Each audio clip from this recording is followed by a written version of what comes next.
Hello, I'm Mike Williams, and I work for the Environment Agency in the flood and coastal risk management part of the organisation, mainly on habitat creation projects.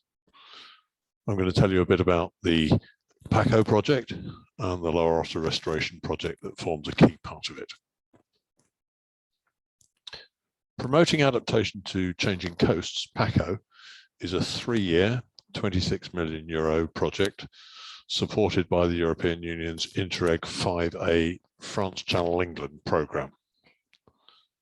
Recognising that common issues are posed by climate change on both sides of the channel, PCO is producing advice and guidance on adapting to those challenges, using 2 sites as case studies.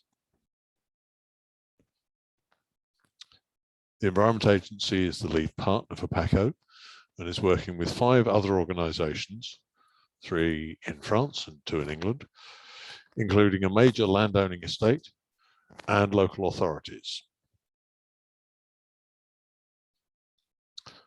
For millions of years, coastlines have been subject to natural change.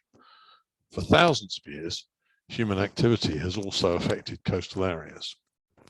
Settlements and sea defences have been built, wetlands drained and reclaimed for agriculture, and infrastructure placed in areas that were formerly floodplains. This has resulted in many benefits for society, but it's also come at a cost, as these modified systems are often less able to adapt to climate change. It's increasingly recognised that maintaining existing infrastructure in the face of rising sea levels is economically unsustainable in many cases.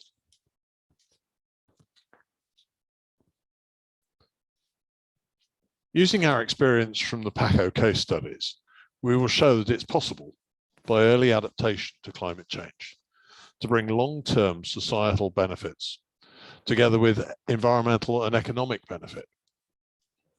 We know there are many locations where this sort of action will be required, and PCO will produce a how-to guide to help others decide whether such an approach is appropriate for their situation too. This guide will also help us to show how planned early adaptation will be more cost-effective for society than having to react to unplanned failure. An important part of the PCO initiative is to highlight the value of intertidal habitat, which we'll create as part of the 2 projects. Mudflats and salt marsh supply society with a wide range of services that are often undervalued in decision making. These include climate regulation through carbon sequestration, flood protection, safeguarding water supplies, protecting fish stocks, and providing a place for recreation. PCO will put in place a monitoring plan to improve the evidence base for all of these benefits. The 2 demonstration sites are the Lower Otter Valley near Budleigh-Salterton in East Devon and the Sarn Valley west of Dieppe on the coast of Normandy. There are many similarities with modified and disconnected floodplains, inappropriate development in the valley floors, and water quality concerns. Now we'll move on to have a quick look in a bit more detail at what we're doing on the Otter. The Lower Otter Restoration Project has evolved over almost 10 years. Originally a standalone habitat creation project, it's now linked to the ex-estuary FCRM strategy and will deliver legally required compensatory habitat for that lost to coastal squeeze as a result of human activity. The Otter is the 3rd site that's been considered to meet this need. Sites on the Clist and Ken both turned out to be technically unfeasible.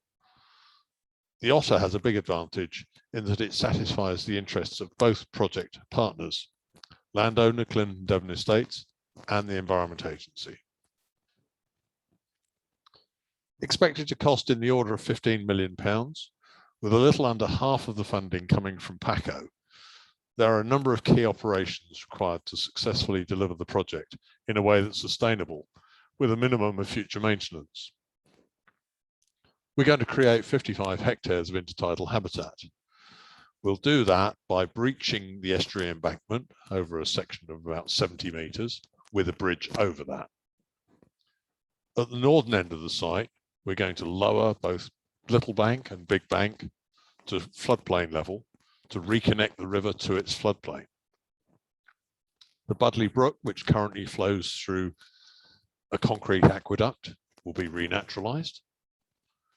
We're going to raise a road over a length of about 380 metres on an embankment on top of the old landfill site, so that's above flood levels. A pipe, a South West Water combined sewer overflow that runs along the back of the shingle bar, will be realigned.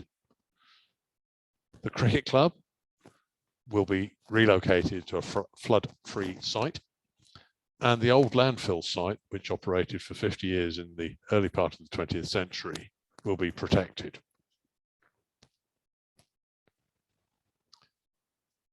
Originally, we felt that the Otter Valley was actually quite a low-risk location, but the planning and design phase has thrown up some real challenges that we've had to work our way through. These include the potential salinisation of groundwater and making sure that that public water supply is protected, making sure that flood risk is not increased, ensuring there's no adverse impact on England's only natural World Heritage site, which runs along the shore all the way to the east. Getting the level of engagement with a wide range of organisations and the general public right, that's been a real challenge. We have to look after a whole suite of protected species, including dormice and bats. We have to make sure that we're not spreading invasive species. And perhaps most challenging of all, we're working to an extremely tight programme, partly imposed by the Interreg funding deadlines. So how is the site going to change over time? There will be a dramatic landscape character change as the site reverts from its present agricultural use, with green fields grazed by cows, to a more natural and historic suite of intertidal habitats, principally mudflat and salt marsh. The ongoing monitoring of these changes will include work by PCO as part of the Southwest Regional Coastal Monitoring Programme, with extended LiDAR coverage, beach profiles, and habitat analysis from aerial photography. And I'll just finish with a view from the most recent monthly drone survey, with excavation of the tidal creek system, construction of temporary haul roads and vegetation clearance all in the foreground. And in the background, work on the new cricket ground is well advanced, and the main site compound can also be seen to the left. Thanks very much.